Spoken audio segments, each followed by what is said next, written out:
ഈ കഴിഞ്ഞ സ്വാതന്ത്ര്യദിനത്തിൽ രാജ്യം മുഴുവൻ ശ്വാസമടക്കി പിടിച്ചു കണ്ട ഒരു ഡോക്യുമെന്ററി ഉണ്ട്.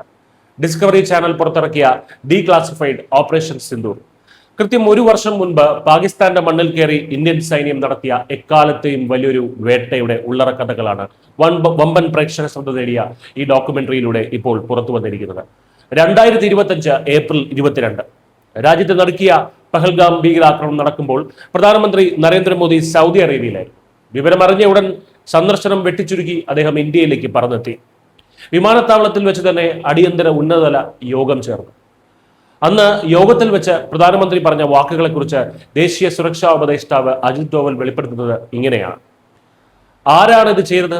ഇതിൽ ആരാണെങ്കിലും അവരെ എനിക്ക് ഉടനടി അറിയണം. അതൊരു വെറും ചോദ്യമായിരുന്നില്ല.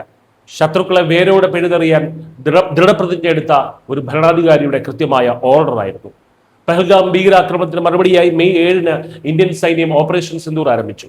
പാകിസ്ഥാനിലെയും പാക് അധീന കാശ്മീരിലെയും ഭീകര ക്യാമ്പുകൾ ലക്ഷ്യമാക്കി അതിർത്തി കടന്ന ഇന്ത്യൻ സൈന്യം 88 മണിക്കൂറുകളാണ് അവിടെ അഗ്നിവർഷം നടത്തിയത്. അവസാന ഭീകരനെയും ഇല്ലാതാക്കുന്നതുവരെ ഈ വേട്ട തുടരുമെന്ന ഉറച്ച നിലപാടിലായിരുന്നു പ്രധാനമന്ത്രി. ഇന്ത്യയുടെ സഹിഷ്ണുതയെ ആരും ദൗർബല്യമായി കാണരുത് എന്ന് താക്കീതാണ് ആ 88 മണിക്കൂറിലൂടെ പാകിസ്ഥാന് നൽകിയതെന്ന് അജിത് ഡോവൽ വ്യക്തമാക്കുന്നു. കൃത്യമായ ഇന്റലിജൻസ് വിവരശേഖരണവും ഇന്ത്യയുടെ കരനാവിക വ്യോമസേനകൾ എങ്ങനെ ഒരുമിച്ച് പാകിസ്ഥാനെ വരിഞ്ഞു മുറുക്കി എന്നതുമാണ് ഡിസ്കവറിയുടെ ഈ ഡോക്യുമെന്ററി ലോകത്തിന് കാണിച്ചു കൊടുക്കുന്നത്.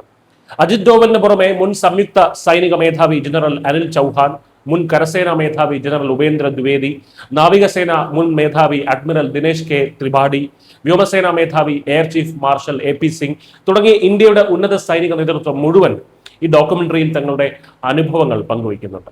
രാജ്യത്തിന്റെ പരമാധികാരം സംരക്ഷിക്കാൻ അവസാന തുള്ളി രക്തം വരെ പോരാടാൻ മടിക്കാത്ത ശത്രുവിന്റെ മടയിൽ കയറി വേട്ടയാടുന്ന പുതിയ ഇന്ത്യയുടെ മുഖമാണ് ഓപ്പറേഷൻ സിന്ദൂർ ലോകത്തിന് കാണിച്ചു കൊടുക്കുന്നത്. News desk Malayalam.